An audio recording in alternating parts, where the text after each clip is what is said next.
Doctor Sandeep, मैं आपसे समझना चाह रहा हूँ, हमारे एक साथी लिख रहे हैं कि जयराम रमेश आज कह रहे हैं हम 1.5 साल से इसी से मिलने को खतबाजी कर रहे हैं, वो टाइम नहीं दे रहा है, ऐसे लड़ेंगे ये कांग्रेस पार्टी क्या आपको लगती है सीरियस? हालांकि बड़ा संगीन मामला है और 20 विधानसभा चुनाव पे अगर संदेह है और उस पर अगर बात होती है और सबूत है 99% वाली जो बात कर रहे हैं, तो ये बात तो पहले भी हो चुका कई बार।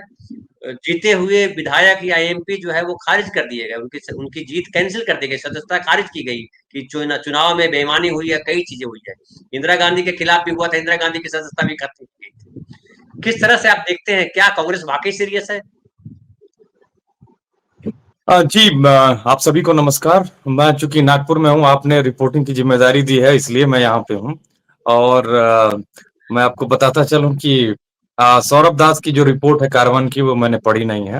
हालांकि उसकी आज चर्चा है और बड़ी चर्चा हो रही है। मैं भी थोड़ा सा मैंने उसको पढ़ने के बाद ही उस पर कमेंट करूंगा। दूसरी बात, जो आपने कहा कि ये जो इलेक्शन कमीशन ऑफ इंडिया, देखिए इस नाम की संस्था बची नहीं है कायदे से देखा जाए तो।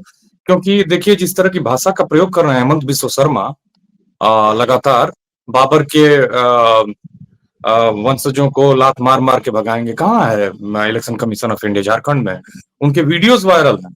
वो कुछ भी बोले जा रहे हैं, कुछ भी बोल रहे हैं वो, और उनको एक फ्री हैंड दिया गया है। और जो दूसरे विपक्षी दलों के लोग होते हैं, उनके हेलीकॉप्टर, एयरपोर्ट, मैंने प्लेन, सब कुछ चेक किया जाता है। और मैंने उनकी छोटी सी स्टेटमेंट पे, कमेंट पे तुरंत उनको नोटिस दे दी जाती है। और जिस तरह से काम कर रहा है एक पार्टी के तहत इलेक्शन कमीशन ऑफ इंडिया, ये बहुत ही दुखद है। और कांग्रेस पार्टी को भी आर पार की लड़ाई लड़नी चाहिए। उसको खास करके इस तरह से एक ढीला ढाला रवैया नहीं अपनाना चाहिए। जो भी कमेंट कर रहे थे साथी, उनका कमेंट एकदम जायज है। क्योंकि जब आप लड़ रहे हो तो लड़ो, नहीं लड़ रहे हो तो हथियार रखो। क्योंकि ये दोनों तरफ का मसला नहीं हो सकता ना, आप बीच में नहीं हो सकते, आपको एक साइड लेना होगा। तो मुझे लगता है कि एक तो साफ साफ एकदम खड़े हो जाना चाहिए। क्योंकि ये जो बीच बीच में जो खबरें आती हैं, जिस तरह से काम होते हैं, ये पहले भारत में नहीं था। कि वहां भारत में होता था कि शाम को जो वोटों की गिनती, वोट पड़े हैं, उनकी एक रिपोर्ट आती थी और वही फाइनल होती थी। अभी 7 दिन बाद उनको रिवाइज किया जाता है, 7-7%, 8-8% का डिफरेंस होता है।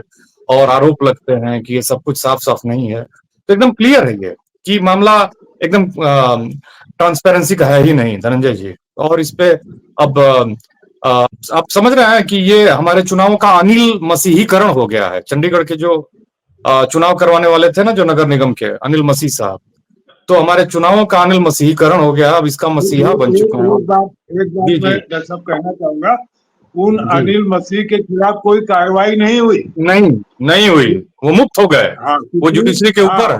बिल्कुल, सुप्रीम कोर्ट ने उनको रंगे हाथ पकड़ा, लेकिन कार्रवाई फिर भी छूट गए, फिर भी छूट गए। तो हमारे जो लोकतंत्र है, उसकी जो प्रक्रिया है, जो ट्रांसपेरेंसी है ना इस देश की, पारदर्शिता, वो उसका अनिल मसीहीकरण हो चुका है। उस अनिल मसीहीकरण से अब लोगों को लड़ना पड़ेगा, पार्टियों को लड़ना पड़ेगा। अगर पार्टियां, पहले तो जो एक तरह से कहा जाए तो स्टेक होल्डर्स हैं, वो तो पार्टियां हैं ना भाई, उनके भविष्य प्रभावित होते हैं। लेकिन वो उनको सड़क पे आना होगा, उनको मजबूती से सामने खड़ा होना होगा, ऐसे नहीं चलेगा।